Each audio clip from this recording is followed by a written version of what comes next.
Disclaimer: the information provided in this presentation is strictly for educational and entertainment purposes only and does not constitute professional financial, legal, or automotive advice. Purchasing a vehicle is a major financial decision that carries inherent risks, including rapid depreciation, fluctuating insurance premiums, and highly variable long-term maintenance costs. Historical trends in automotive reliability, market share, or resale value do not dictate future performance. We strongly warn all viewers to conduct their own extensive due diligence, consult with certified financial professionals, and seek independent mechanical inspections before making any vehicle purchase. The views expressed are based on broad market observations and historical data, and individual financial outcomes will vary. Right now, as you watch this, millions of vehicles are actively burning through their owner's net worth, sitting idle in driveways across the United States. Americans collectively spend over $700 billion annually on automobiles, yet a staggering number of those buyers will experience a mathematical phenomenon known as underwater equity before they even hit their first major maintenance milestone. You might think the biggest financial drain in your life is your mortgage, your taxes, or your grocery bill.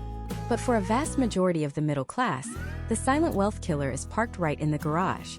Let me hit you with a reality check that the automotive industry spends billions of advertising dollars trying to distract you from. The average new car loses roughly 20% of its value the second the tires roll off the dealership lot. By year 5, you are often looking at a 60% loss in capital. But here is the controversial truth: not all vehicles are created equal in this financial landscape. Some badges act as a depreciative shield, while others are absolute wealth incinerators. You see them every single day. You sit behind them at stoplights, you pass them on the interstate, and you park next to them at the grocery store.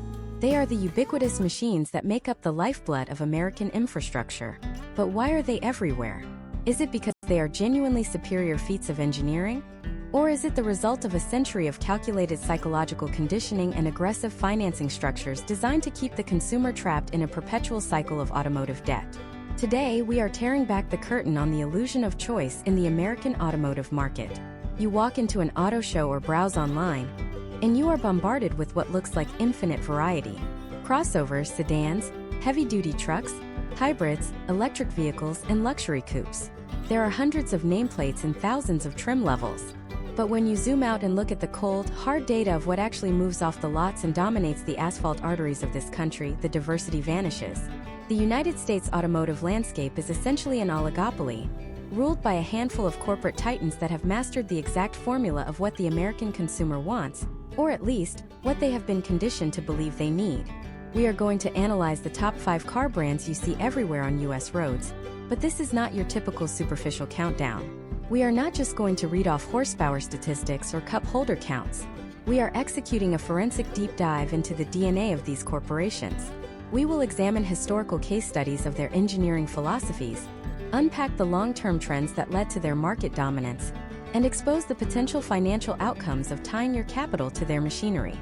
We are going to answer the billion-dollar question: are the millions of people driving these top 5 brands making a brilliant, data-driven decision, or are they victims of a mass consumer delusion? If you are currently in the market for a vehicle, if you are stuck in a loan you regret, or if you simply want to understand the hidden economic forces driving the metal boxes around you, this video is your masterclass. By the end of this deep dive, you will possess a framework for evaluating automotive purchases that 99% of buyers completely lack. You will understand how to spot the difference between manufactured marketing hype and legitimate mechanical longevity. You will learn to decode the subtle cues in a brand's corporate strategy that dictate whether a car will hold its value a decade from now or end up essentially worthless in the salvage yard. We are solving the fundamental problem of automotive asymmetry. For decades, the dealerships and the manufacturers have held all the data, all the leverage, and all the power. They know exactly how long a transmission is engineered to last, they know the historical depreciation curves of every single model, and they know precisely which psychological buttons to push to get you to sign a 72-month financing contract. This analysis levels the playing field. We are giving you the analytical tools to view the car market not as an emotional consumer, but as an informed strategist. To truly grasp why these 5 brands have conquered the American road, we must first understand the brutal criteria required for absolute ubiquity. What does it actually mean to be everywhere in a nation of this scale? It is not merely about production volume. It is about regional penetration and environmental survival. The vehicles you see dominating the snow-packed roads of the Northeast are entirely different from the vehicles dominating the sun-baked highways of Southern California or the sprawling agricultural ranches of the Midwest. Yet, these top 5 brands have managed to conquer almost every single demographic and geographic hurdle this massive country presents. How did they achieve this unprecedented scale? It requires a masterstroke in global logistics, a hyper-efficient supply chain, and a marketing apparatus that can speak to the rural tradesman and the urban executive simultaneously. Consider the sheer geographic scale of the United States. We have over 4 million miles of public roads. We have climates ranging from sub-zero Arctic freezes to triple-digit desert heat. For a car brand to be seen everywhere, it must produce vehicles that can survive this brutal gauntlet of environmental extremes while enduring the notoriously aggressive driving habits of the American public. The brands that fail this test eventually disappear. They become historical footnotes, relegated to enthusiast forums and specialized mechanics. But the brands that succeed, the 5 we are analyzing today, become institutions. They become so deeply woven into the fabric of American society that they influence everything from suburban architecture to popular culture. They dictate the size of our commercial garages, the layout of our cities, and the very rhythm of our daily economic output. When we look at the historical trends of these dominant automakers, we see a fascinating and cutthroat evolution. Decades ago, the formula for market dominance was relatively straightforward. Build a massive engine, wrap it in heavy steel, and market the freedom of the open highway. But the modern automotive era is infinitely more complex and highly regulated.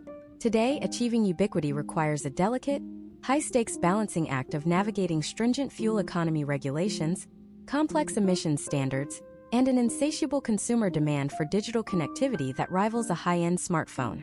The vehicles you see everywhere today are rolling supercomputers, processing millions of lines of code per second just to keep the engine running optimally, the driver entertained, and the safety systems alert. This massive technological shift has completely altered the ownership experience and the financial calculus of buying a car. The days of fixing your ubiquitous family sedan in the driveway with a wrench and a repair manual are largely over. We are now in an era where a proprietary diagnostic computer is vastly more important than a socket set. This shift is crucial to understand because it fundamentally changes the total cost of ownership, which is exactly what we will be breaking down for each of these giants. The brands that dominate the roads today are the ones that have either managed to make this incredibly complex technology highly reliable, or the ones that have created such a compelling lifestyle narrative that consumers are willingly blinded to the exorbitant repair bills that follow. The landscape is set, the stakes are massive, and the financial health of the American middle class hangs in the balance. Let us begin uncovering the architecture of this dominance by exposing the first brand that has silently taken over your neighborhood. Look closely at the vehicles idling beside you at the next major intersection. Statistically, you are virtually guaranteed to be sitting in the shadow of a Ford, specifically the F-Series pickup truck. To call Ford a mere car brand is a gross understatement of their true position in the American economy. They are a foundational infrastructure company.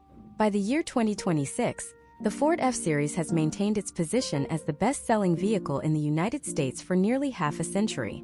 We are not just talking about the best-selling truck. We are talking about the best-selling vehicle overall, vastly outselling compact economy cars, family sedans, and crossover SUVs. This is a staggering mechanical monopoly that defies traditional economic logic. How does a massive, heavy, aerodynamically inefficient, and highly expensive piece of machinery become the default mode of transportation for a society deeply concerned with inflation and fuel costs? The answer lies in a multi-decade corporate strategy that brilliantly manipulated the American psychological desire for utility, wrapped it in luxury, and subsidized it through complex financial instruments.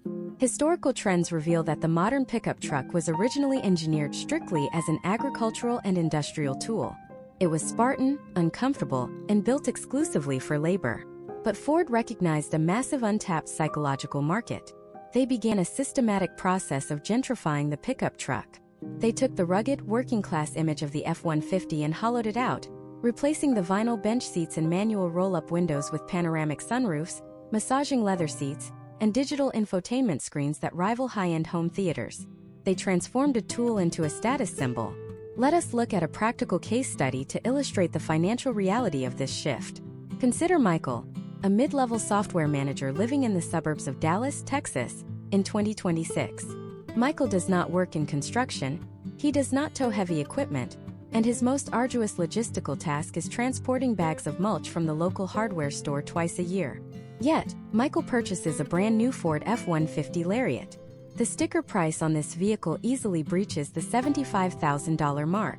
Because Michael, like the vast majority of American consumers, shops based on the monthly payment rather than the total cost of capital, he finances the truck over 84 months. This is where the financial architecture of Ford's ubiquity truly reveals itself. Ford Credit, the financial arm of the automaker, is often more critical to the company's profitability than the actual manufacturing of the steel and aluminum. Michael is now locked into a 7-year depreciating asset cycle, paying hundreds of dollars a month in interest alone. When we analyze the potential outcomes of this transaction, the math becomes sobering. The moment Michael drives that truck off the lot, it experiences immediate and aggressive depreciation. However, the illusion of utility keeps him content. He feels safer, he feels more capable, and he projects an image of rugged American individualism, all while navigating traffic to an office park. Ford masterfully capitalizes on this psychological premium. They have conditioned the American middle class to believe that owning a heavy-duty truck is a necessary component of suburban life, effectively convincing millions of people to overbuy their transportation needs by a massive margin. But the retail consumer market is only half of the equation. Imagine if your business model did not solely rely on convincing individual consumers to take out massive loans, but instead relied on signing multi-million-dollar contracts to supply vehicles by the tens of thousands. This is the invisible dominance of Ford's fleet sales division. When you look around your city, you are seeing Ford vehicles operated by local municipalities, police departments, utility companies, telecommunications providers, and rental car agencies. Ford dominates the commercial fleet market because they have engineered an ecosystem of incredibly accessible parts, widespread dealership service networks, and dedicated commercial financing structures. This fleet dominance creates a self-sustaining loop. Because so many commercial entities use Ford trucks and vans, the secondary market is perpetually flooded with affordable, used fleet vehicles. This massive influx of used parts and pre-owned inventory ensures that independent mechanics across the country are intimately familiar with Ford powertrains. This mechanical familiarity lowers the perceived barrier to entry for the secondary buyer, further cementing the brand's ubiquitous presence on the road. You see them everywhere because the commercial backbone of the United States literally runs on them. However, this mechanical ubiquity comes with a hidden set of complex engineering liabilities. Over the past decade, Ford executed a massive transition away from naturally aspirated 8-cylinder engines, pushing their consumer base toward smaller, twin-turbocharged 6-cylinder engines marketed for better fuel efficiency and higher torque. While the initial performance metrics are impressive, the long-term potential outcomes of owning these highly complex powertrains can be financially devastating for the second or third owner. Turbochargers operate at extreme temperatures and rotational speeds. They introduce a massive web of complex plumbing, intercoolers, and sophisticated electronic wastegates into the engine bay. When these components inevitably wear out or fail, the repair bills are staggering. Furthermore, the transition to military-grade aluminum alloy bodies, while saving weight, drastically increased the cost of collision repair. Traditional body shops had to invest heavily in specialized equipment and training just to fix a minor dent on an F-150. Therefore, while the brand is omnipresent, the cost to keep these modern, highly complex iterations on the road is silently eroding the disposable income of millions of owners. The sheer volume of Ford vehicles on the road is a testament to brilliant marketing, aggressive financing, and fleet logistics, rather than an indicator of flawless, zero-maintenance longevity. Ford owns the commercial sector, the construction sites, and the suburban driveways of the aspirational middle class. They conquered the American road through sheer volume and psychological positioning. But what about the segment of the population that actively rejects the massive footprint of a pickup truck? What about the millions of pragmatic commuters, college students, and budget-conscious families who prioritize absolute, unflinching reliability over rugged posturing? There is a completely different automotive titan that engineered a diametrically opposed strategy to achieve mass ubiquity. Their method does not rely on selling you a $70,000 status symbol. Instead, their strategy involves a fanatical, almost obsessive dedication to an engineering philosophy that practically guarantees you will pass the vehicle down to your children. Their cars are not designed to excite you. They are designed to outlive you. And the psychological grip they have on the American consumer is so powerful that buyers will willingly pay absurd markups just for the privilege of owning a badge synonymous with immortality. That badge, completely ubiquitous from the congested, gridlocked freeways of Los Angeles to the isolated, weather-beaten intersections of the rural Midwest, belongs to Toyota. When you look at the historical trends of the American automotive market, leading up to this current year of 2026, Toyota has achieved a level of consumer trust that borders on absolute fanaticism. This immense, unshakable trust has manifested into a very tangible, highly documented economic phenomenon commonly referred to in financial and dealership circles as the Toyota tax. This is not a literal government levy, nor is it a hidden dealership fee. It is a massive consumer-driven market premium. Buyers across the United States are entirely willing to pay thousands of dollars over the manufacturer's suggested retail price for a brand new RAV4 hybrid, or they will gladly accept shockingly high valuations on a pre-owned Tacoma pickup truck that already has over 150,000 miles registered on the odometer. Why does this happen in a free market? Because the American consumer, battered by inflation and rising repair costs, has finally done the brutal mathematical calculus. They have realized through painful trial and error that the cheapest vehicle to own over a 10-year horizon is not necessarily the one with the lowest initial sticker price, but rather the one that stubbornly refuses to visit the mechanic for anything other than routine fluid changes. To truly understand how Toyota built this seemingly impenetrable empire of reliability, we have to look far past the glossy marketing departments and drill directly into the core of their global engineering philosophy. The entire corporation operates on the foundational principle of Kaizen, a Japanese business philosophy that translates to continuous, incremental improvement. While domestic automakers and highly prestigious European brands are constantly trapped in a vicious, expensive arms race to debut bleeding-edge technology, complex air suspension systems, experimental dual-clutch transmissions, and fully digitized dashboards, Toyota takes a radically different, almost painfully conservative approach to vehicle manufacturing. Imagine if an automaker intentionally decided to use a decade-old, naturally aspirated engine architecture and a conventional heavy multi-speed automatic transmission simply because they had meticulously engineered every single potential point of failure out of existence over millions of miles of real-world testing. That is the exact Toyota playbook. They fundamentally do not want their paying customers to act as beta testers for their research and development department. They actively and deliberately avoid adopting unproven, highly complex technology until it has been thoroughly battle-tested in the harshest environments possible. This is exactly why, for many consecutive years, automotive journalists and reviewers constantly complained that the infotainment systems and interior designs in the Corolla or the Camry felt 5 to 7 years out of date compared to the competition. Toyota simply did not care about having the highest screen resolution or the most ambient lighting. They cared with absolute obsession that the digital screen would still turn on without a glitch when the car reached its 15th brutal winter in Chicago. Let us examine a highly detailed case study to illustrate the immense financial weight and the potential outcomes of this hyper-conservative engineering strategy. Consider Sarah, a 34-year-old registered nurse living and commuting in Columbus, Ohio. Back in the volatile market of 2021, Sarah desperately needed reliable transportation for her demanding shift work and purchased a gently used 2018 Toyota RAV4. She actively avoided the heavily depreciated, highly complex luxury compact crossovers that flooded the used lots, and instead, she willingly paid a noticeable premium just to secure the Toyota badge. Now, as we analyze her situation in 2026, Sarah has accumulated over 140,000 miles on that specific vehicle. She has driven it through punishing Midwestern blizzards, over pothole-ridden city infrastructure, and on countless high-speed, cross-country road trips. Her total maintenance log for the past 5 years consists entirely of basic synthetic oil changes, 2 sets of replacement brake pads, and a single inexpensive set of spark plugs. If Sarah decides to sell that exact RAV4 today, the potential outcomes are staggering for the buyer and highly lucrative for her. Because of the historical trends surrounding the RAV4 powertrain and its proven invincibility, the secondary used market will aggressively bid for her vehicle. She will recover an exceptionally high, almost illogical percentage of her initial capital investment.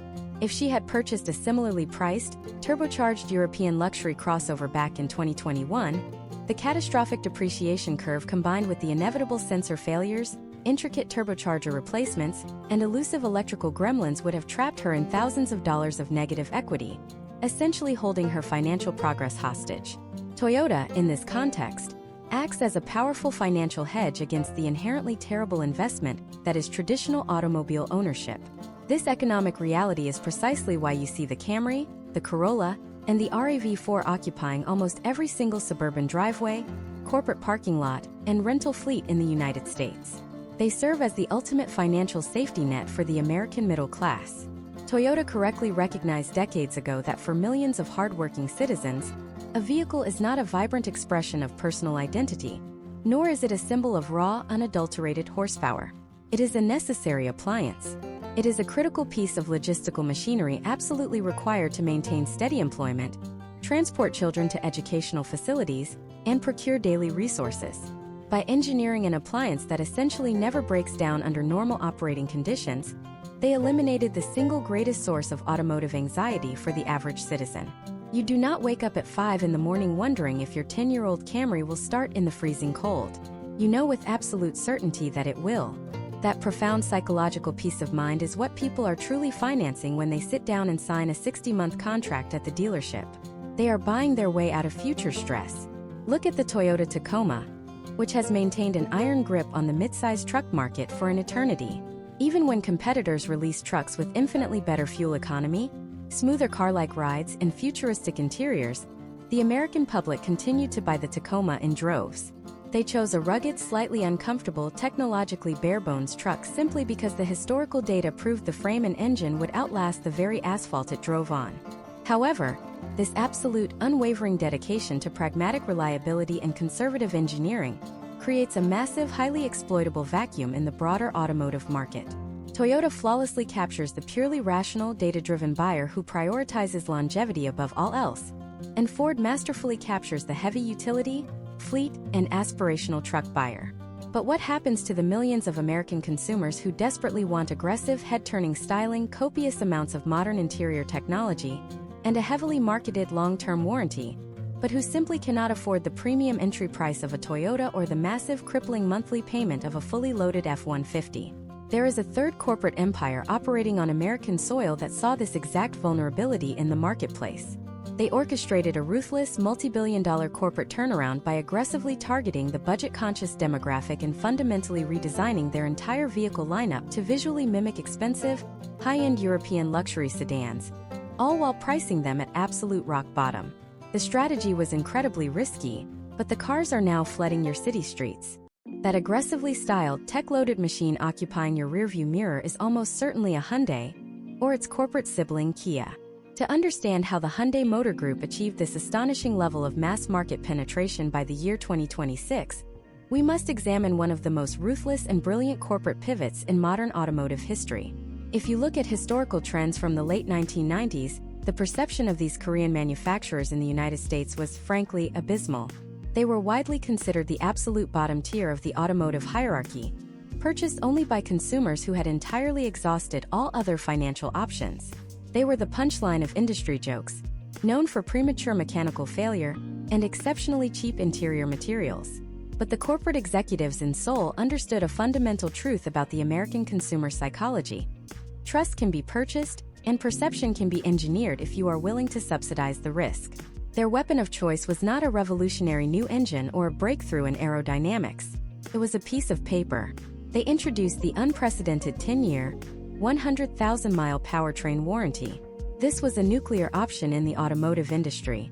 They looked at a skeptical American public and essentially declared that if the engine or transmission catastrophically failed within a decade, the corporation would absorb the immense financial shock. This single marketing maneuver fundamentally altered the risk profile of buying a budget vehicle. It provided an artificial, mathematically quantifiable safety net for buyers who were utterly terrified of surprise repair bills. But a long warranty alone is merely an insurance policy. It does not generate visceral consumer desire. Hyundai knew they needed to completely overhaul their aesthetic identity to capture the aspirational middle class.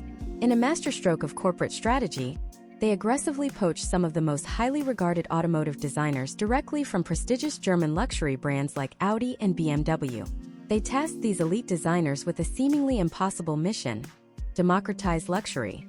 They instructed them to take the sophisticated, sharp body lines, the aggressive front fascias, and the wide, imposing stances traditionally reserved for $60,000 European sports sedans, and apply them directly to $25,000 economy cars. The results were immediate and visually disruptive.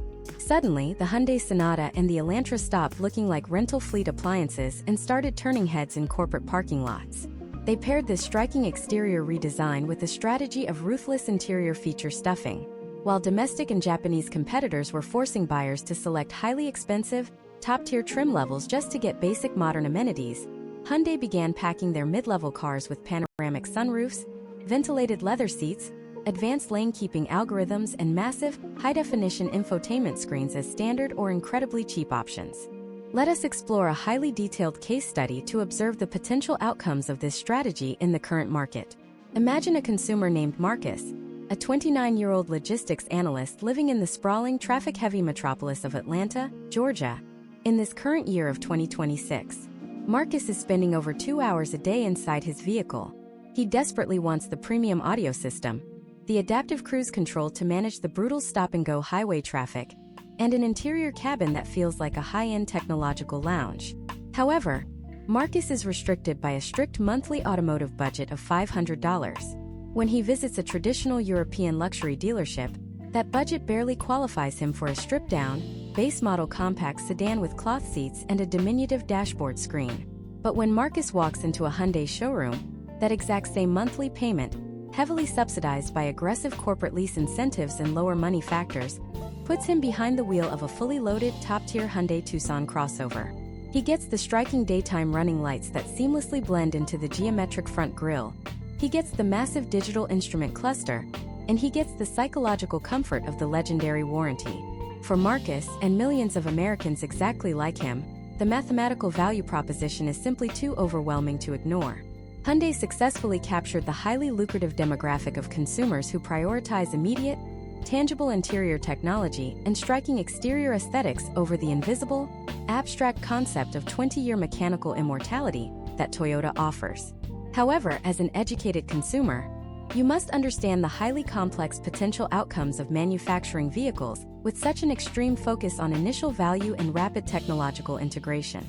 When a corporation scales its global production volume at such a breathtaking pace while simultaneously attempting to keep the final retail price artificially low, severe engineering compromises are almost inevitably made deep within the supply chain. If we analyze the historical trends of the brand over the past decade, we uncover a hidden secondary market reality that severely impacts long-term ownership.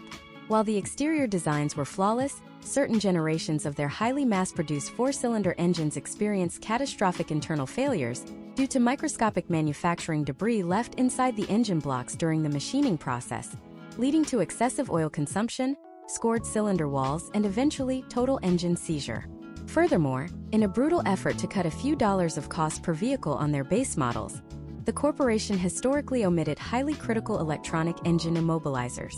This seemingly minor cost-saving measure resulted in a massive, nationwide vulnerability where these vehicles could be easily hot-wired using a standard USB cable, leading to a catastrophic spike in vehicle thefts and forcing major automotive insurance carriers across the United States to dramatically increase monthly premiums for these specific models, or in some regions, outright refuse to insure them at all. Therefore, the true financial calculus of owning a Hyundai is vastly different from the Japanese giants. The initial purchase is a spectacular bargain of technology and design, and the first owner is heavily shielded by the corporate warranty. But once that massive warranty expires, or if the vehicle enters the secondary used market where the warranty coverage is significantly reduced for the second owner, the depreciation curve accelerates aggressively. The long-term durability of the complex interior electronics and the highly stressed, cost-optimized powertrain components remains a significant financial gamble. Hyundai and Kia have conquered the American road by mastering the art of the initial transaction. They sell you the features of tomorrow at the prices of yesterday, wrapping budget engineering in a masterclass of visual luxury. They are the undeniable kings of the feature per dollar ratio, dominating the driveways of the tech-hungry and the budget-conscious alike. But what about the segment of the driving population that demands something entirely different? What about the millions of drivers who completely reject both the heavy utility of a Ford and the sterile, appliance-like nature of a Toyota? There is a fourth corporate titan that built its entire empire not on aggressive warranties or massive trucks, but by engineering a mechanical philosophy that created an absolute cult. They figured out how to make a highly efficient, incredibly reliable daily commuter feel like a precision sports car. And they hid one of the most brilliant mechanical innovations in automotive history right under the hoods of the most mundane-looking sedans on Earth. That automaker is Honda, and the mechanical witchcraft they unleashed upon the global market is famously known by an acronym that defined an entire generation of automotive enthusiasm: VTC, or Variable Valve Timing and Lift Electronic Control. To truly comprehend why you see a Honda Civic, Accord, or CR-V at virtually every single stoplight in the United States, you have to understand the fundamental corporate philosophy that drastically separates them from their primary rival, Toyota. While Toyota engineered their vehicles to act as sensory deprivation chambers, actively numbing the driver to the harsh realities of the road in exchange for bulletproof reliability, Honda took a completely different trajectory. From their earliest historical trends rooted deeply in competitive motorcycle racing and Formula One dominance under the guidance of their founder, Soichiro Honda, the company believed that a daily commuter car did not have to be a miserable, soul-crushing penalty box. They believed in a philosophy often translated as man maximum, machine minimum. They engineered their chassis to communicate with the driver, providing precise steering feedback, low dashboard cowls for expansive outward visibility, and suspension tuning that offered a sophisticated balance between commuter comfort and aggressive cornering capability. But the true genius, the reason these vehicles achieved absolute ubiquity across all age demographics, was the engine architecture. Before VTC, automotive engineers faced a brutal, unyielding physical compromise. You could design a camshaft profile with small lobes that sipped fuel and provided smooth idle for city driving, or you could design a camshaft with massive, aggressive lobes that dumped air and fuel into the cylinders for high horsepower performance on a racetrack. You could not have both. Honda shattered this compromise. They engineered a complex, dual-profile camshaft system, heavily reliant on oil pressure. At low engine revolutions during a standard commute, the engine operated on the mild, fuel-efficient cam lobes. But the moment the driver aggressively pressed the accelerator and the engine crossed a specific high RPM threshold, a mechanical pin would lock a third, highly aggressive rocker arm into place. In a fraction of a second, the engine violently transformed its own mechanical geometry. The valves opened deeper and stayed open longer, allowing massive amounts of oxygen to flood the combustion chamber. The resulting sound was a frantic mechanical symphony, and the acceleration was entirely disproportionate to the boring aerodynamic exterior of the sedan. Imagine if you could purchase two completely different vehicles for the exact same price. A highly economical, hyper-reliable grocery getter for Monday through Friday, and a screaming high-revving sports car for the weekend canyons, both occupying the exact same block of aluminum. That was the immense value proposition of Honda. Let us look at a highly specific case study in the current landscape of 2026 to see the potential outcomes of this engineering legacy. Consider Jason, a 38-year-old high school principal living in suburban Denver, Colorado. Jason faces a punishing 40-mile commute every single day involving aggressive elevation changes, harsh winter weather, and unpredictable highway traffic. He requires the absolute reliability of a Japanese appliance, but he refuses to completely surrender his youth to a boring, uninspired crossover. Jason purchases a 2026 Honda Accord equipped with their modern turbocharged powertrain. Because Honda has spent decades obsessively refining the front-wheel drive architecture, Jason's Accord corners with a level of precision and confidence that completely embarrasses European luxury sedans costing twice as much. This psychological factor is a massive, often overlooked component of personal wealth accumulation. One of the greatest destroyers of middle-class net worth is the perpetual upgrade cycle, where consumers become bored with their mundane appliances and prematurely trade them in, rolling massive amounts of negative equity into new 72-month loans. Because Honda vehicles inherently possess a degree of driving joy and mechanical engagement, owners tend to experience significantly less automotive boredom. They form a genuine emotional attachment to the driving dynamics of the machine. Therefore, Jason is statistically far more likely to retain his Accord long after the final payment is made, effectively halting the massive wealth drain of perpetual car payments. When you look at the historical trends of the secondary market, a well-maintained Honda retains its value with the same fierce tenacity as a Toyota. The sheer volume of CR Versys and Civics on the road means that independent mechanics have complete mastery over their repair procedures, and the secondary parts supply chain is deep and incredibly affordable. If Jason decides to sell his Accord a decade from now, the liquid market for his vehicle will be exceptionally strong. providing a highly favorable financial outcome. However, operating a masterclass on automotive finance requires us to examine the critical vulnerabilities of even the most respected giants. The Honda of 2026 is vastly different from the Honda of the late 1990s. To survive the modern, highly stringent regulatory environment surrounding global emissions and fuel economy, Honda was forced to largely abandon the legendary, high-revving naturally aspirated engines that built their entire empire. They transitioned their massive fleet to smaller displacement, 1.5-liter direct-injected turbocharged engines mated to continuously variable transmissions, commonly referred to as CVTs. While this modern architecture provides excellent low-end torque and staggering fuel efficiency on the highway, it introduces a new matrix of long-term ownership risks. Historical case studies over the past decade have documented instances of oil dilution in these specific turbocharged engines, particularly in cold weather climates like Jason's home in Denver.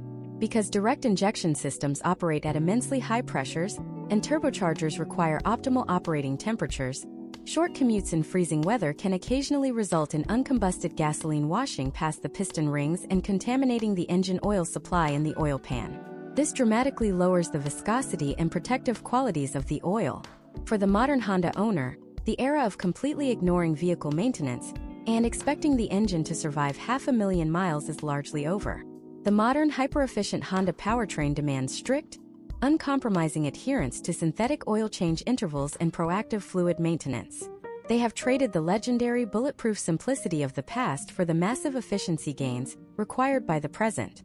Yet, despite this complex engineering shift, the brand remains utterly dominant. They captured the pragmatic enthusiast.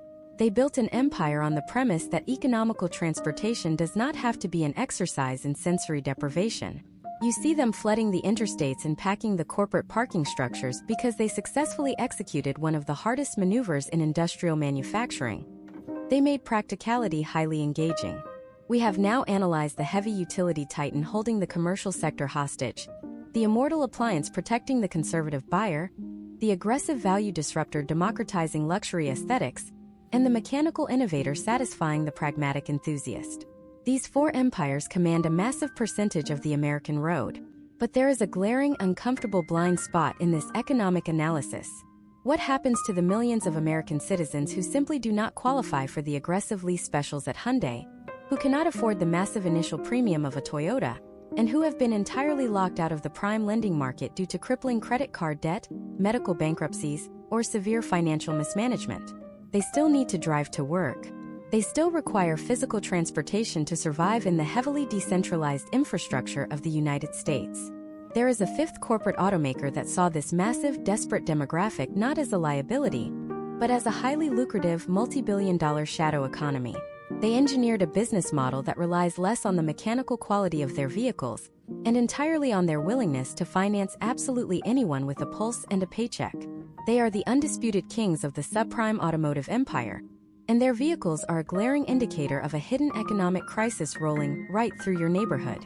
The brand that has effectively weaponized the subprime credit market to achieve mass ubiquity on American roads is Nissan. If you spend any significant amount of time observing traffic in major metropolitan areas like Detroit, Houston, or Baltimore in 2026, you will notice a staggering volume of Nissan Altimas and Rogues. To the untrained eye, these are simply budget-friendly mid-sized sedans and crossovers. However, for those who analyze the underlying financial architecture of the automotive industry, these vehicles represent a high-stakes masterclass in predatory market expansion and the commoditization of desperation. While Toyota and Honda built their empires on the slow, meticulous cultivation of brand loyalty and mechanical excellence, Nissan took a radically different path following their near collapse in the late 90s. Under the aggressive leadership of Carlos Ghosn, the company pivoted toward a volume-at-all-costs strategy. They realized that there was a massive underserved segment of the American population that the traditional leaders were actively ignoring, the credit-challenged. Historical trends indicate that while a Tier 1 credit borrower with a score above 750 can walk into any dealership and secure the lowest available interest rates, millions of Americans carry scores in the 500s or low 600s due to past financial volatility. Most manufacturers view these individuals as high-risk liabilities. Nissan's financial arm, however, viewed them as a golden opportunity for market share. They engineered a system that made it exceptionally easy for dealerships to approve subprime loans. By aggressively pushing their vehicles into rental fleets and incentivizing dealerships to prioritize volume over per-unit profit, Nissan flooded the market. This volume-heavy approach ensured their badges were visible on every street corner. But it created a secondary market phenomenon that is mathematically devastating for the average owner. Let us look at a detailed case study to understand the potential outcomes of this strategy. Meet Elena, a 31-year-old single mother working as a customer service supervisor in Phoenix, Arizona, in 2026. Elena's credit history is far from perfect due to medical bills from a few years ago. She needs a car to get to work and transport her children, but she has been turned away by several dealerships. When she walks into a Nissan dealership, the experience is different. They have a specialized system designed to find a path to yes. Elena walks out with a brand new Nissan Altima. On the surface, it looks like a win. She has a reliable, new vehicle with a modern infotainment system and a comfortable ride.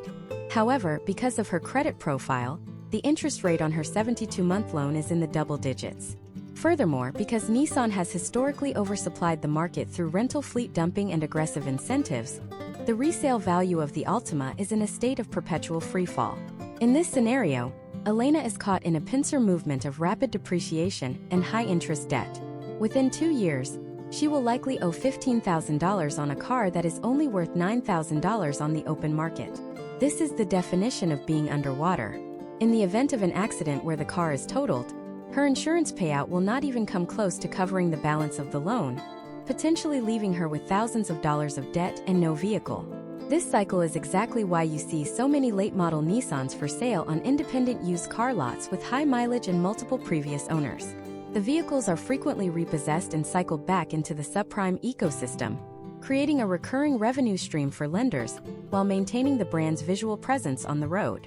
Beyond the financial engineering, we must analyze the mechanical compromise that allowed Nissan to keep their prices low enough to facilitate these loans: the Stronach Continuously Variable Transmission, or CVT.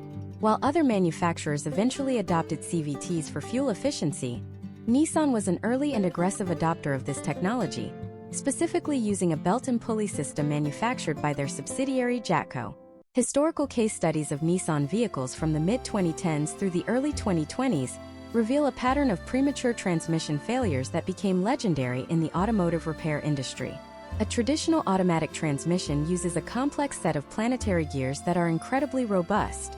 A CVT relies on friction between a metal belt and 2 adjustable pulleys. If that friction is not perfectly maintained, or if the transmission fluid overheats, a common occurrence in heavy stop-and-go traffic or hot climates like Arizona, the belt can slip, causing microscopic metal shavings to contaminate the system and eventually lead to a total mechanical blackout. For a consumer like Elena, a transmission failure outside of the warranty period is a financial death sentence. Replacing a Nissan CVT can cost upwards of $5,000, a sum that most subprime borrowers simply do not have sitting in a savings account. This leads to a tragic trend seen across the United States.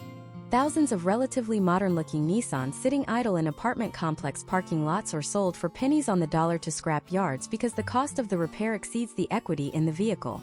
By 2026, Nissan has made significant strides in improving the cooling systems and software logic of these transmissions, but the historical stigma remains a massive weight on their resale values.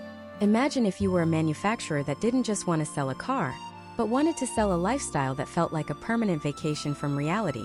While Nissan captured the bottom of the market through financial engineering, another brand conquered the American road by selling an image of rugged, outdoor adventure that most of its buyers will never actually experience.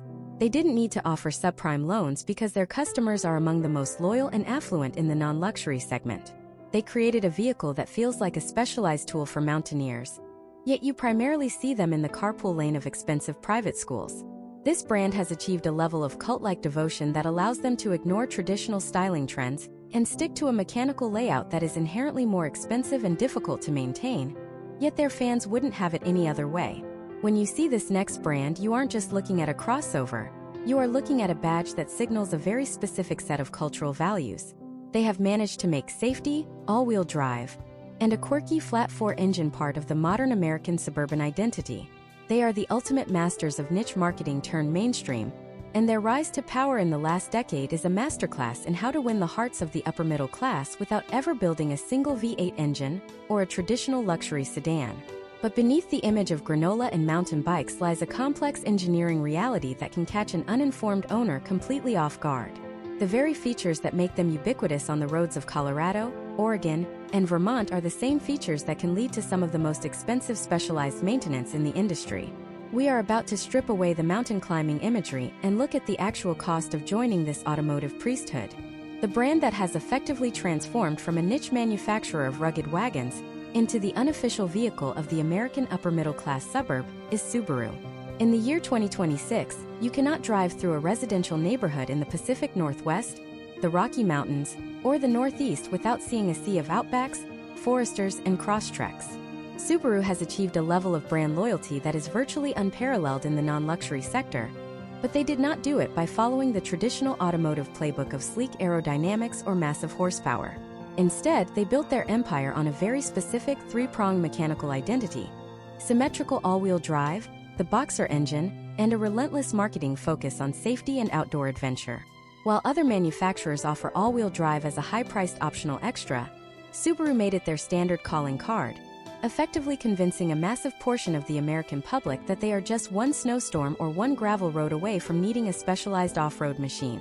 To understand why these vehicles are everywhere, we have to look at the unique engineering of the Boxer engine. Unlike the vertical inline engines found in a Toyota or a Honda, or the V-shaped engines in a Ford, the Subaru Boxer engine features cylinders that lay flat and move horizontally toward and away from each other.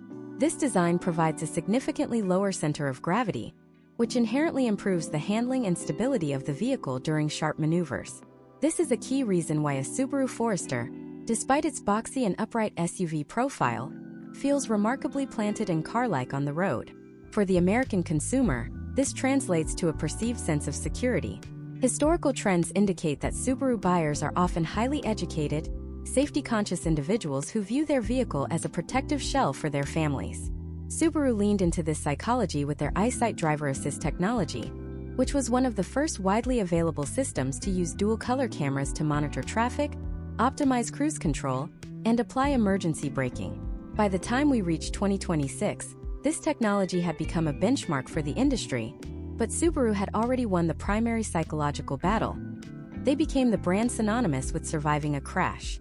However, being part of this automotive priesthood comes with a very specific set of long-term financial considerations and potential outcomes that many first-time buyers completely overlook. The very features that provide that signature Subaru experience are the same ones that introduce mechanical complexity. Because the symmetrical all-wheel drive system is permanent and highly sophisticated, it requires all four tires to be within a very tight tolerance of each other regarding tread depth. Imagine a scenario involving a driver named David, a high school teacher in Portland, Oregon. David is driving his 2-year-old Subaru Outback when he hits a piece of debris that punctures the sidewall of his rear passenger tire beyond repair. In a traditional front-wheel drive car, David would simply buy 1 or 2 new tires and go about his day. But because of the sensitivity of the Subaru center differential, David may be informed by a technician that he needs to replace all 4 tires simultaneously, even if the other 3 have plenty of life left, to prevent mechanical binding and expensive damage to the drivetrain. This is a recurring hidden cost of ownership that keeps Subaru service departments incredibly busy and can lead to unexpected $1,000 maintenance events. Furthermore, we must address the historical case studies surrounding the Boxer engine's head gaskets and oil consumption. For over a decade, certain Subaru engines were prone to head gasket failures that typically occurred just after the 100,000-mile mark, often resulting in repair bills that could exceed $3,000. While Subaru has made massive engineering strides in the 2026 models to mitigate these issues through revised multi-layer steel gaskets and improved cooling jackets, the specialized nature of the flat-4 engine means that any significant internal repair is more labor-intensive than it would be on a standard inline-4 engine. To access many components, a mechanic often has to pull the entire engine out of the vehicle because of the tight clearances in the engine bay. For an owner like David, this means that while his Subaru holds its resale value exceptionally well, the cost of maintaining that vehicle into its second decade is statistically higher than that of a more conventional Japanese rival. Yet, despite these known engineering quirks, the ubiquity of Subaru continues to grow because they have mastered the art of lifestyle integration. They don't just sell you a car, they sell you the idea of the person you want to be. Their marketing campaigns rarely focus on torque curves or gear ratios. Instead, they feature dogs, national parks, and multi-generational families. They have successfully positioned the vehicle as a companion for a life well lived. This has created a self-sustaining cycle where the presence of Subarus in affluent areas signals a certain level of social and environmental consciousness. You see them everywhere because they have become a badge of membership in the modern American outdoor-adjacent lifestyle, regardless of whether the vehicle ever actually leaves the pavement of a suburban shopping mall.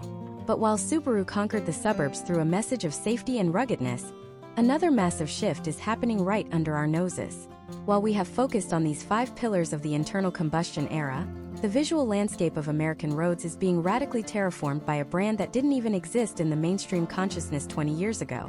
They didn't win through dealer networks, traditional advertising, or century-old mechanical legacies. They won through a singular, obsessive focus on a technology that every other brand on this list was too slow to adopt. This brand has become so ubiquitous that they have fundamentally changed the way we think about fueling, luxury, and even the sound of our cities. As we look at the 5th and final brand in our top-tier analysis, we aren't just looking at a car. We are looking at the most significant disruption to the global automotive industry since the original Ford Model T. This brand has managed to make a 6-figure luxury sedan and a $40,000 commuter car look almost identical, and in doing so, they created a status symbol that has successfully infiltrated every major zip code in the United States. They have bypassed the traditional dealership model entirely, selling directly to a tech-savvy public that is willing to overlook significant quality control issues for the sake of being on the cutting edge.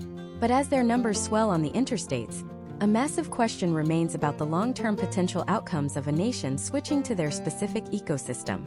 The next part of our deep dive will expose the hidden reality of the brand that turned the entire automotive world upside down, and why their dominance might be more fragile than the stock market wants you to believe. That brand is Tesla, and it has successfully executed the most aggressive and disruptive conquest of the American automotive landscape in over a century. If you lived in a major US city 10 years ago, seeing a Tesla was a rare event, a sighting of an exotic piece of Silicon Valley technology. Today, in 2026, the Tesla Model Y and Model 3 have become the modern-day equivalent of the Ford Model T. They are the new default choice for the American suburbanite, the urban professional, and increasingly, the cost-conscious family. Tesla did not achieve this by building a better car in the traditional sense. They achieved it by building a mobile device with wheels and a massive, vertically integrated ecosystem that makes every other brand on this list look like a relic of the industrial age. To understand why you see a white Model Y in practically every third driveway in America, we have to look past the battery and into the cold, calculated strategy of software dominance, infrastructure control, and the elimination of the traditional dealership experience. Imagine if you wanted to buy a new car today, in 2026, but you didn't want to spend 4 hours in a high-pressure showroom haggling with a finance manager over the price of floor mats and nitrogen-filled tires. This is the reality for a consumer we will call Chloe, a 32-year-old graphic designer in Austin, Texas. Chloe does not view a car as a mechanical machine. She views it as an extension of her digital life. She opens an app on her phone, selects a pre-configured Model Y, and completes the entire purchase process in less than 10 minutes. There is no negotiation. The price is the price. This direct-to-consumer model is a critical pillar of Tesla's ubiquity. By removing the dealership middleman, Tesla captured the entire profit margin that usually goes to the franchise owner, allowing them to aggressively cut prices in 2023 and 2024 to bankrupt their competition. This pricing volatility is a double-edged sword that every potential buyer must understand through the lens of historical trends. While Chloe gets a great deal on the front end, the potential outcomes for her vehicle's resale value are highly unpredictable.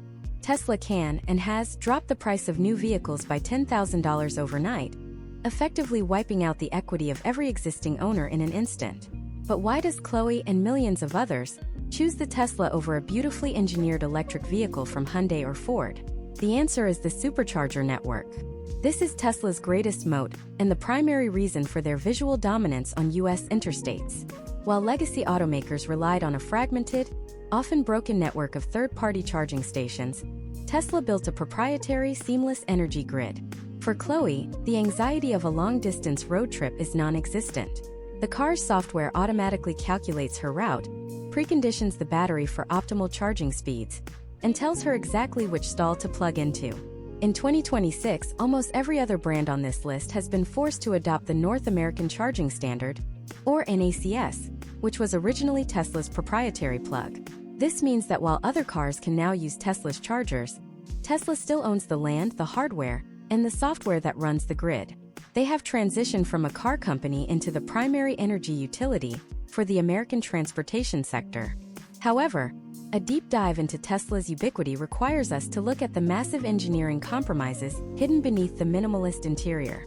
To achieve the scale necessary to flood the market, Tesla pioneered a manufacturing technique called large-scale casting, or gigapressing.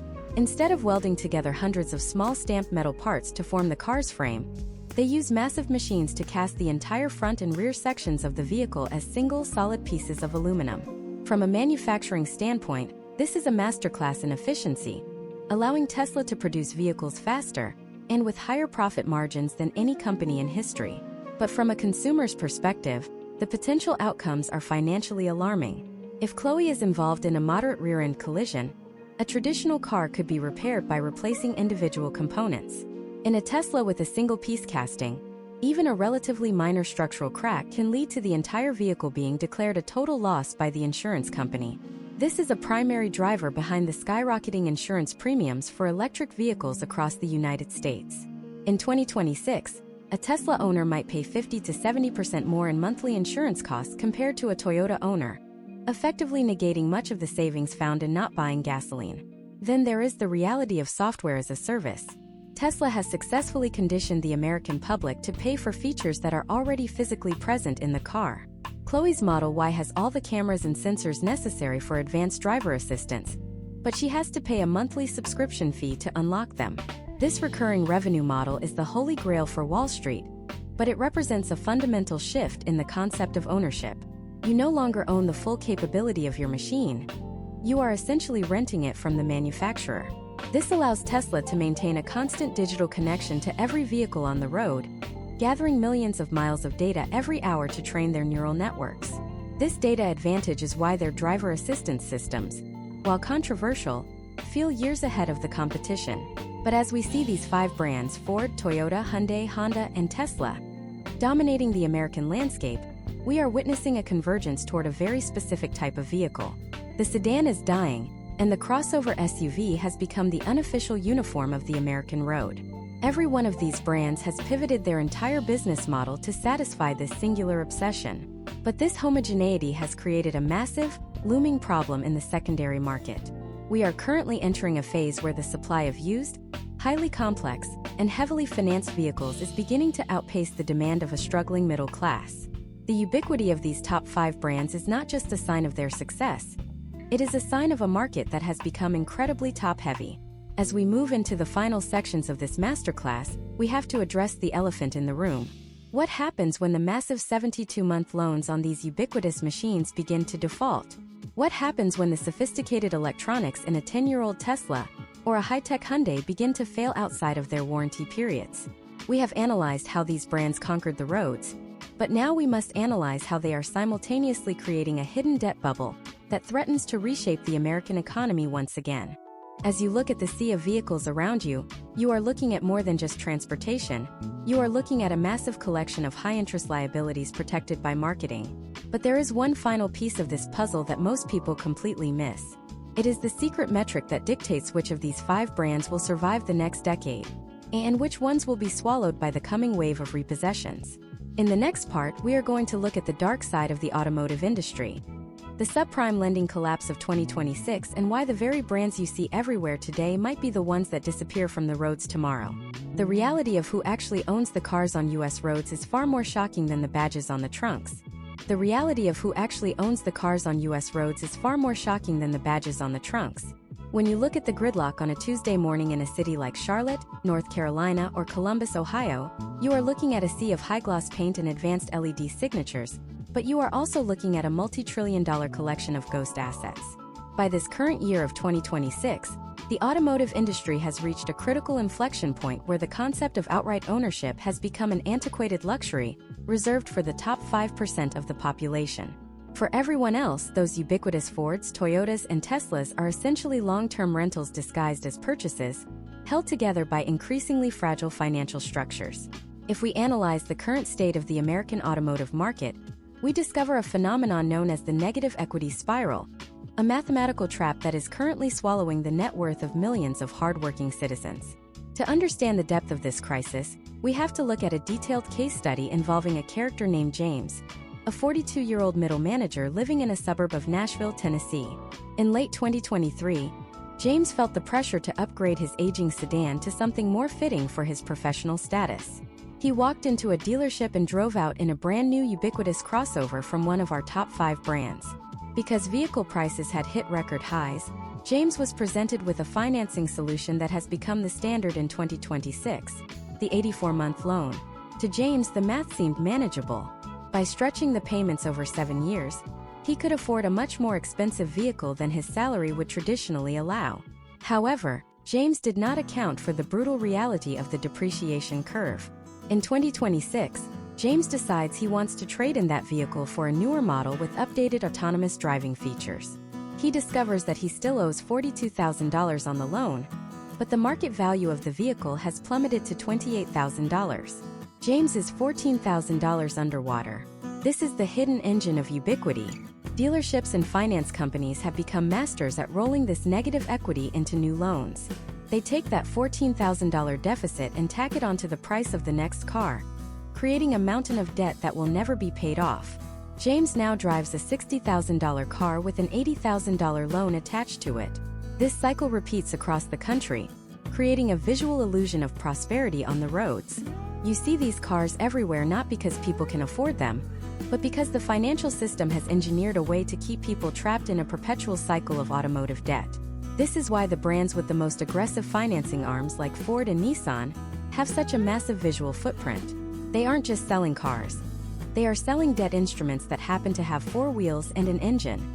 We must also examine the historical trends of the repossession market to see the true fragility of these ubiquitous brands. In 2026, repossession rates have hit levels not seen since the Great Recession. If you visit the industrial outskirts of any major American city, you will find massive high-security lots filled with thousands of late-model Toyotas, Hondas, and Hyundais. These are the cars that were seen everywhere just 6 months ago, now sitting silent as they wait for the auction block. The repossession industry has become a high-tech operation, utilizing license plate recognition cameras mounted on tow trucks and even drones to locate vehicles that are behind on payments. This hidden inventory represents a significant portion of the ubiquitous vehicles you see on the road.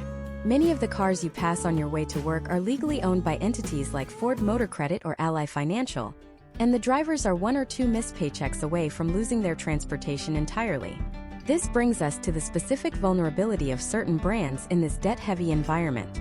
While Toyota and Honda owners are somewhat shielded by the high resale value of their vehicles, owners of brands like Tesla and Nissan face a much more volatile potential outcome.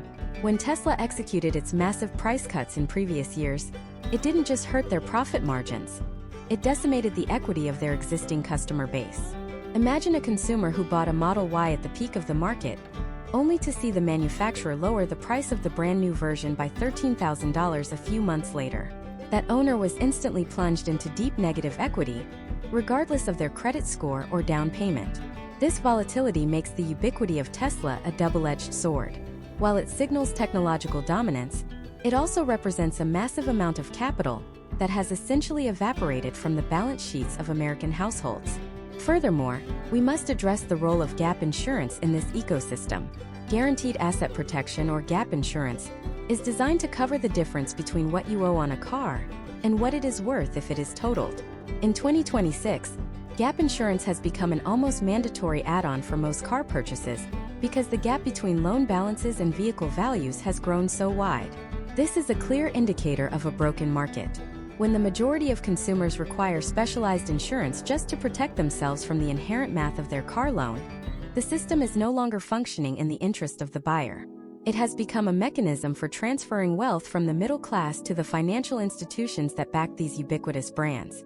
As we analyze the sheer volume of these 5 brands on the road, we have to ask, what happens when the music stops? What happens when the average American consumer, already burdened by high interest rates and inflation, can no longer sustain the $800 monthly car payment that has become the norm in 2026? We are starting to see the first cracks in the foundation. The tightening of credit standards by major lenders is making it harder for people to roll over their negative equity, which will eventually lead to a slowdown in new car sales and a massive influx of used inventory. This will further depress resale values, creating a feedback loop that could redefine the automotive landscape. The brands that you see everywhere today are the ones most exposed to this coming correction. The ubiquity of these top 5 car brands is the result of a century of engineering, marketing, and financial wizardry. They have shaped our cities, our lifestyles, and our personal identities. But the era of the carefree car purchase is over. Every time you see one of these vehicles on the road, you are looking at a complex web of global supply chains, psychological conditioning, and high-stakes financial risk. We have completed our deep dive into the mechanical philosophies, the corporate strategies, and the hidden economic realities of the machines that rule the American asphalt. You now possess the analytical tools to see through the marketing hype and understand the true cost of the badge. But there is one final ultimate question that we haven't answered. After looking at the reliability of Toyota, the utility of Ford, the value of Hyundai, the engagement of Honda, and the disruption of Tesla, which brand actually wins? If you had to put your own hard-earned capital into just one of these 5 giants in the year 2026, which one offers the highest statistical probability of a positive financial outcome? The answer is not as obvious as it seems, and it requires us to look at a single shocking data point that most automotive experts are completely ignoring. In the final part of this masterclass, we are going to deliver the definitive verdict. We are going to reveal the #1 car brand for the modern American era and explain exactly why the other 4 are potentially dangerous traps for your net worth. You cannot afford to make your next automotive decision until you see the final conclusion. In Part 10, we reveal the king of the US roads and the ultimate winner of the automotive war. The moment of mathematical truth has arrived. We have navigated the sprawling landscape of the 2026 American automotive market, peeling back the layers of marketing, engineering, and high-interest debt that define the machines we see every single day. We have looked at the utility of Ford, the reliability of Toyota, the disruption of Tesla, the value proposition of Hyundai, and the mechanical soul of Honda. But when the dust settles on the asphalt of the United States interstates, only one brand emerges as the definitive king of the modern era. To reveal this winner, we must first analyze that shocking data point mentioned earlier, the one that most consumers and even some industry analysts are completely ignoring in their quest for the latest technology. This data point is the total cost of ownership adjusted for insurance inflation and repair complexity. In 2026, we have reached a point where the cost to insure and repair a vehicle has officially overtaken the cost of the fuel or electricity required to move it. Let us look at a final critical case study involving Jordan, a 35-year-old healthcare administrator in Raleigh, North Carolina. Jordan is a savvy consumer who understands that a car is a depreciating asset. He has $60,000 to spend, and he is torn between the technological allure of a new Tesla Model 3 and the pragmatic stability of a Toyota Crown Signia. If Jordan looks only at the fuel savings, the Tesla appears to be the clear winner. However, when he calls his insurance provider to get a quote for a 2026 policy, he receives a massive shock. Because of the gigacasting manufacturing process we discussed, and the extreme specialized labor rates required to calibrate the sensors after even a minor fender bender, Jordan's insurance premium for the Tesla is nearly double what it would be for the Toyota. Over a 5-year ownership period, that insurance delta alone could potentially reach $12,000. When you add the historical trends of Tesla's aggressive price cuts, which have decimated the resale value of older models, the potential outcomes for Jordan's net worth become clear. The car that saves him money at the pump is actually costing him thousands more in the hidden background of the modern economy. This brings us to our final ranking of the top 5 brands you see everywhere. Coming in at number 5 is the Hyundai Motor Group. While they have successfully democratized luxury aesthetics and packed their cars with more features per dollar than anyone else, they remain in the 5th spot due to the lingering potential outcomes of their cost-optimized engineering, the long-term durability of their complex electronic interfaces, and the continued insurance volatility surrounding their theft risks keep them from the top tier of financial safety. They are the kings of the initial transaction, but the long-term ownership experience remains a high-stakes gamble for the second and third owners. In the 4th spot, we have Tesla. There is no denying that Tesla is the most influential car brand of the 21st century. They forced every other manufacturer on this list to innovate, and their supercharger network remains the gold standard for infrastructure. However, in 2026, Tesla has become a victim of its own success. By flooding the market with identical-looking vehicles and engaging in a relentless price war, they have commoditized their brand. What was once a status symbol is now a ubiquitous appliance, and the astronomical cost of insurance and structural repairs makes them a difficult recommendation for the middle-class consumer who cannot afford to have their vehicle totaled by a minor parking lot accident. The third spot belongs to Ford, specifically the F-Series. Ford remains the king of the commercial sector and the undisputed champion of American utility. The F-150 is more than a truck. It is a financial instrument that powers the U.S. construction and logistics industries. Its ubiquity is tied to the very heartbeat of the American economy. However, the sheer size and increasing complexity of these vehicles, combined with the massive monthly payments required to own one in 2026, place them in a specialized category. They are essential tools for many, but for the average suburban commuter, they represent an excessive allocation of capital that rarely justifies the cost. Coming in at a very close second place is Honda. Honda remains the champion of the pragmatic enthusiast. They have successfully navigated the transition to small displacement turbocharged engines, while maintaining a level of driving dynamics that makes their cars a joy to operate every single day. A 2026 Honda Civic or Accord is a masterclass in ergonomic design and mechanical efficiency. They hold their value with incredible tenacity, and their repair networks are vast and affordable.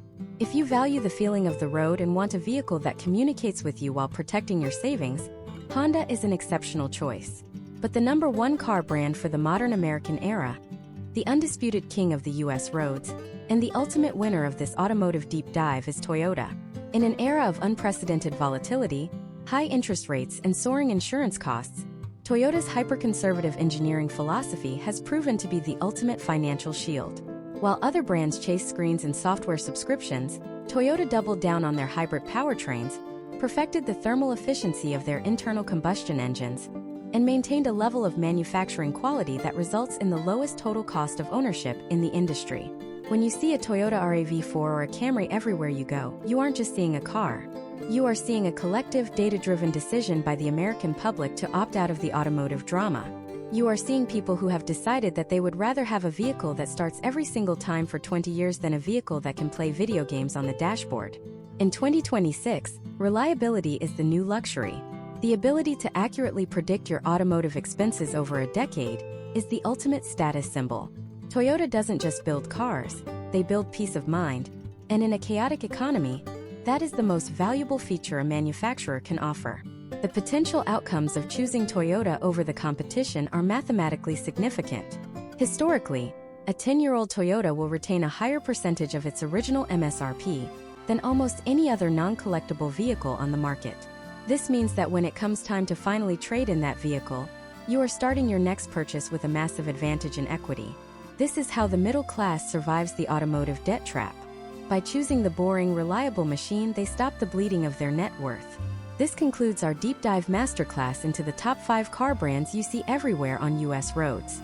You now have the knowledge to look at the traffic around you not as a blur of metal and glass, but as a complex map of financial and engineering decisions. You understand why the trucks are massive, why the hybrids are everywhere, and why the electric vehicles are insured at such a premium. You are no longer just a consumer, you are a strategist. But even as we crown Toyota the king of 2026, a new shadow is beginning to fall over the entire industry. While these 5 giants battle for dominance, a massive technological shift in autonomous fleet ownership is threatening to make the very concept of a personal car brand obsolete. The next great war isn't about who builds the best car. It is about who owns the miles you travel. If you thought the transition to electric vehicles was disruptive, you are not prepared for the total collapse of the dealership model and the rise of the autonomous transport grid. In our next investigation, we are going to expose the secret projects being developed by tech giants that plan to remove the driver and the car payment from the American dream forever. The roads are changing faster than ever, and the brand you buy today might be the last one you ever own. Stay tuned as we go inside the laboratories of the companies that are building the post-car future.